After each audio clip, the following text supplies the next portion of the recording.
Hi guys, how are you? Welcome back. This is Greg Wyke. I'm just continuing this video series on how to deal with loss and grieving, suffering, techniques you can use to take back control. If you haven't seen the other videos, please make sure to watch them in order. Otherwise, this video won't really make sense to you. So go back and watch the first, second, third video, etc. until you get to this one. And now I'm just going to begin. So basically, we left off on the last video discussing how the essence or the consciousness of a human being could potentially still continue after the body has expired. So if the physical form expires and if the brain expires, then how do you retain your memory after?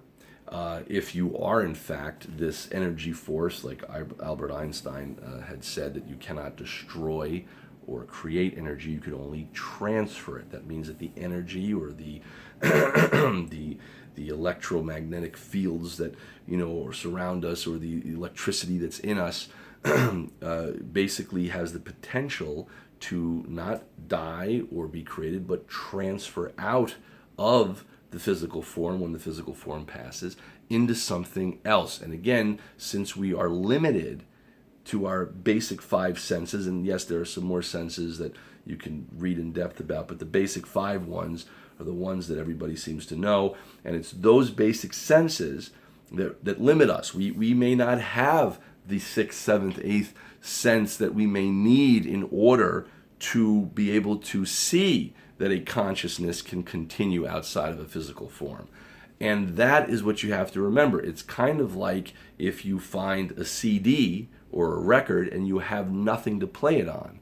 Then you don't know what it is or what to do with it. You can't get the information out of it.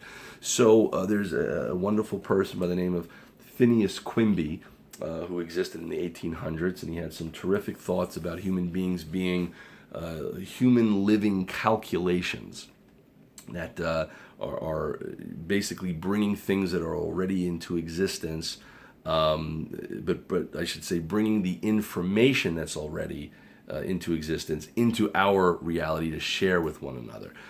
Very interesting way to think of what a human being actually is: a living calculation that can that recognizes its own awareness and the awareness that it has of others and the universe and space that it lives in. And that's incredible, because we're the only species that does that we're aware of here. So that being said, I was talking about the Akashic Records, which is a backup of where you can kind of, you're recording your life's experiences through your eyes, your ears, you're taking that information in. And if your brain is like a wireless modem that's sending and receiving signals, then you are receiving the signal of the soul, right? What you really are in here that powers and functions this, just like if you have a remote control and you're sending that invisible signal to the car that's moving. There's no wire connected to it, but there is this invisible signal that's being sent. So there could very well be that invisible signal that goes to us, that powers us. And, as long as the body is functioning, it's receiving that signal, and then we record the information and we send the same backup signal, to the Akashic Records, which can be retrieved after death, after the body expires, right? And there's many sources that keep saying how important it is to not take your own life unless there's no choice, but to do everything in your power to live out your life, your journey, face your challenges, so that you can basically shape and mold that energy into what it needs to be, using this body as a tool so that it can exist in the afterlife or the next life or the real life or whatever you want to call it. It's also interesting too, because Deepak Chopra talked about how consciousness, you're constantly conscious, right? You're constantly alive. So whether you are awake or dreaming, when you are dreaming, you believe that is your reality during that moment of time, during that experience, during the perception of time. You believe that you exist in this dream for real, and oftentimes you don't know you're dreaming. And then you wake up, and then in comparison you say, oh my gosh, that was just a dream, that was fake, this life is real. But maybe when somebody passes away physically, if their consciousness immediately transfers into another form of living, maybe that form of living seems 10 billion times more real than this current state of awareness and existence. So in comparison there, you might be up a level.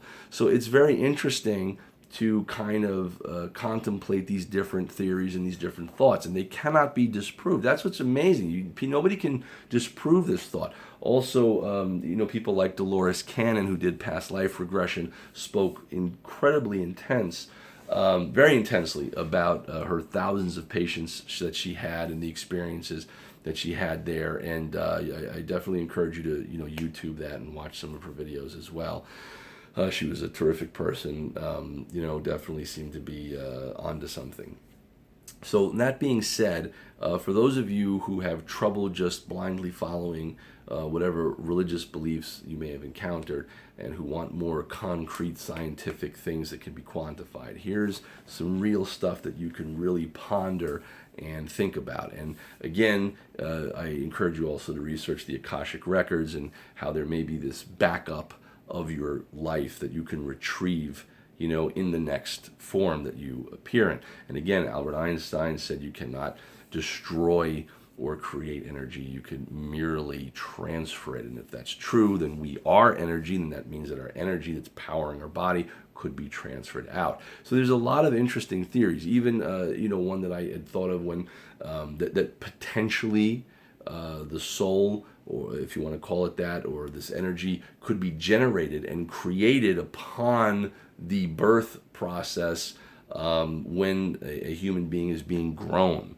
in the womb, and that could generate the soul. Some people believe the soul already exists and it's just transferring into that body. There's a lot of different theories that are all possible, and that's what's so amazing about this. Nobody can disprove these points, so that means they are on the table. So it's very plausible. Just like when I carry my little cell phone around, I hear someone talking in it, but that's not them, right? They're just being projected out of the cell phone. So how about this? Maybe this is like a cell phone. Maybe we are being projected through our bodies, but maybe this is not all we are. Maybe we are more than this.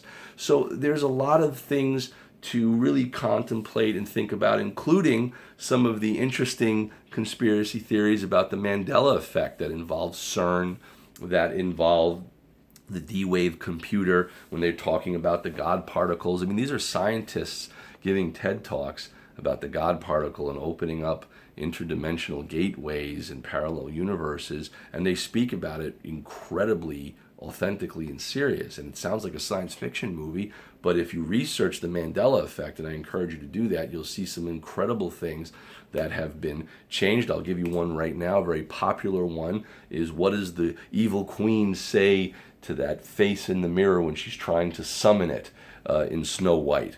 You ready? 3, 2, 1. Everybody says that she says what? Mirror, mirror on the wall, who's the fairest of them all? So that's been erased from history. Now it's magic mirror on the wall, who's the fairest of them all, which nobody remembers. So that means that essence or that era or something has altered in some way. There's been a shift in some way, if you believe that or not, if you think it's just a slip of the memory. But of course, there's millions of people who are going online, and we're kind of all remembering it one way. So are we all having a slip of the memory? Are we all having this kind of error in our thoughts? Or is there something more to it? It's definitely worth exploring. Anyway, guys, thank you so much for watching. Make sure to subscribe for updates, watch the other videos. This is Greg Weick signing off, and thank you again for watching. To be continued.